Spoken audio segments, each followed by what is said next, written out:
வெள்ளிக்கிழமை ஜுமாவுடைய நாள் என்ன அமல்கள் செய்யலாம்? ஜுமாவுடைய நாளில் செய்யப்பட வேண்டிய அமல்கள் பல இருக்கிறது. அதில் குறிப்பாக ஜுமாவுடைய நாளில் அதிகமாக துஆக்கள் செய்ய வேண்டும்.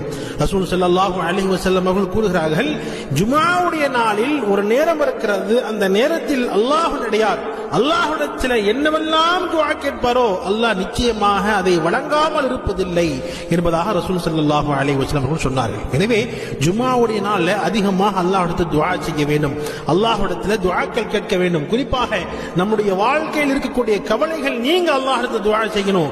நம்முடைய கடன்கள் நீங்குவதற்கு அல்லாஹ்விடத்தில் துஆ செய்ய வேண்டும்.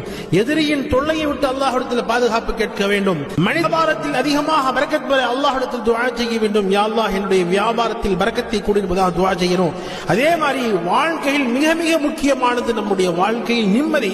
அந்த நிம்மதியை அல்லாஹ்விடத்தில் அதிகமாக இந்த ஜுமா நாளில் நம்ம கேட்டுக்கொண்டே இருக்க வேண்டும். ஜுமாவுடைய